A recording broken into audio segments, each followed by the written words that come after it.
हिंदी साहित्य का आधुनिक काल। आधुनिक काल का उपविभाजन। आधुनिक काल की पूर्व पीठिका 1843 ईस्वी से 1868 ईस्वी। भारतेंदु युग का पुनर्जागरण काल 1868 ईस्वी से 1900 ईस्वी तक। द्विवेदी युग या सुधार काल 1900 ईस्वी से 1918 ईस्वी तक। छायावादी काल 1918 ईस्वी से 1938 ईस्वी। प्रगतिवादी काल 1938 ईस्वी से 1942 ईस्वी। प्रयोगवादी काल 1943 ईस्वी से 1960 ईस्वी। और नई कविता, नई प्रवृत्तियों का काल 1960 ईस्वी से निरंतर आज तक। किसी भी प्रवृत्ति में परिवर्तन का कारण उसकी सांस्कृतिक, सामाजिक, राजनीतिक, साहित्यिक परिस्थितियां होती हैं। आधुनिक काल की परिस्थितियां। आधुनिक काल का प्रारंभ गतिशील और नवीन मूल्यों के द्वारा होता है। जीवन के प्रत्येक विभाग में नए मूल्य और नए विचार प्रभावित करने लगे। मध्यकालीन मानसिकता से अलग एक नई धारा का उदय होने लगा। परिस्थितियों ने आधुनिक काल के साहित्य को प्रभावित किया। आधुनिक काल की उत्पन्न होने की जो पहली परिस्थिति है वो है राजनीतिक परिस्थितियां। आधुनिक काल के साहित्य को देश की राजनीतिक परिस्थितियों ने निश्चित ही प्रभावित किया है।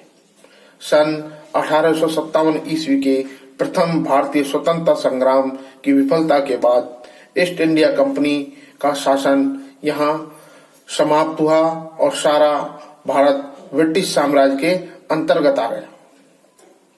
इसका परिणाम ये हुआ कि यहाँ राजनीतिक एकता का सूत्रपात हुआ। विदेशी शासन से न्याय पाने के लिए 1885 ईस्वी में भारतीय राष्ट्रीय कांग्रेस की स्थापना हुई। 1905 में बंग भंग आंदोलन हुआ। मार्ले मिंटो सुधारों के नाम पर सांप्रदायिक निर्वाचन प्रणाली का आरंभ। प्रथम विश्व युद्ध। महात्मा गांधी का भारतीय स्वतंत्रता संग्राम में शामिल होना। रॉलेट एक्ट, जलियांवाला बाग में नृशंस हत्याकांड, मुस्लिम लीग की स्थापना और अलगाव की राजनीति का श्री गणेश। गांधी जी का असहयोग आंदोलन, अनेक कमीशनों की स्थापना, सन 1936-37 ईस्वी के प्रांतीय चुनाव, सन 1940 ईस्वी में पाकिस्तान की मांग, सन 1942 ईस्वी का भारत छोड़ो आंदोलन, आजाद हिंद फौज का सुभाष द्वारा गठन, इंग्लैंड में मजदूर दल की सरकार द्वारा 1946 ईस्वी में अंतरिम सरकार की स्थापित घटनाएं आधुनिक काल में घटित हुई, जो साहित्य और कला को पग पग पर प्रभावित करती चली गई। आधुनिक परिस्थितियां। अंग्रेजों ने यहाँ कुटीर उद्योगों, हस्तशिल्पों को चौपट कर दिया था। आर्थिक क्षेत्र में पूंजीवाद का विकास अंग्रेजों ने किया।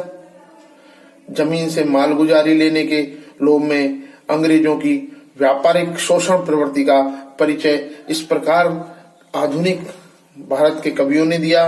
अंग्रेज राज सुख साज सजे शब्द भारी, ये धन विदेश चली जात, यह अति ख्वारी। ये आर्थिक परिस्थितियां थी। अंग्रेजों ने यहाँ अपने कुटीर उद्योगों को जो थे उन सबको बंद करके यहाँ से कच्चा माल इंग्लैंड भेजना चालू कर दिया, जिससे भारत की आर्थिक स्थिति पर बहुत ज्यादा प्रभाव पड़ा। और इन्हीं चीजों को देखकर आधुनिक कवियों ने समाज को जागृत करने के लिए अपनी कविता, अपना काव्य को रचना की। सामाजिक परिस्थितियां। जो ही अंग्रेजी राज भारत में स्थिर होने लगा, यहाँ का सामाजिक संगठन बिखरने लगा। भारत की सामाजिक व्यवस्था ही यहाँ की राजनीतिक पराजय के मूल में है। भारतीय समाज अनेक जातियों और उपजातियों में विभक्त था। आज भी आजादी के 50 वर्ष बाद भी इस सामाजिक स्थिति में कोई अंतर नहीं आया। यह सही है कि जाति व्यवस्था कुछ शिथिल अवश्य हुई, किंतु वोटों की राजनीति इसे दुलारती रही, अतः यह पूरी मिट नहीं पा रही थी। शैक्षणिक परिस्थितियां 18वीं सदी के अंत में भारत पश्चिमी ज्ञान विज्ञान के संपर्क में आने लगा। भारत की आध्यात्मिक और परलौकिक शिक्षा के स्थान पर सर्वजन सुलभ ऐसी शिक्षा का सूत्रपात अंग्रेजों ने किया, जिसे नए ज्ञान विज्ञान का विशेष भाग था। भारत में दर्शन, ज्योतिष, गणित, औषधि, धर्मशास्त्र, काव्यशास्त्र का अद्वितीय ज्ञान अब रुक गया था। वेदों में वर्णाश्रम की श्रेष्ठता और इह लौकिकता के प्रति उदासीनता की शिक्षा का महत्व था, जो एक वर्ग विशेष के स्वार्थों की पूर्ति के लिए था, उसमें अब परिवर्तन आ रहा था। ऐसी स्थिति में आधुनिक शिक्षा प्रणाली 3 माध्यम से भारतीय समाज में आई। ईसाई मिशनरियां। प्लासी के युद्ध के बाद भारत में ईसाई धर्म प्रचारक आ गए थे। इन मिशनरियों को धर्म प्रचार में तो विशेष सफलता नहीं मिली, किंतु इन्होंने स्कूल और कॉलेज खोलकर उनमें ईसाई धर्म की शिक्षा देने का रास्ता ढूंढ लिया। सरकारी शिक्षा संस्थाएं। ईस्ट इंडिया कंपनी भारतीयों को अंग्रेजी शिक्षा देकर अपने कामकाज के लिए क्लर्क श्रेणी के कर्मचारी प्राप्त करना चाहती थी।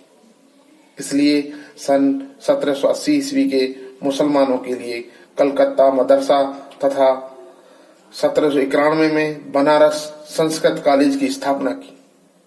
इसी समय मैकाले के सुझाव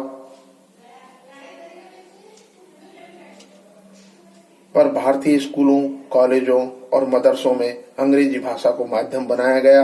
अंग्रेजी शिक्षा से देश में एकता की भावना का प्रसार हुआ, किंतु सांस्कृतिक तथा सामाजिक ह्रास भी प्रारंभ हो गया। व्यक्तिगत प्रयत्नों से शिक्षा। आधुनिक काल में भारतीय समाज में भी कुछ लोगों ने स्कूल और कॉलेज खोले। पंडित मदन मोहन मालवीय ने अपने व्यक्तिगत प्रयास से बनारस हिंदू विश्वविद्यालय की स्थापना की, जिसमें राष्ट्रीय दृष्टिकोण से शिक्षा दी जाती है। वैज्ञानिक परिस्थितियां।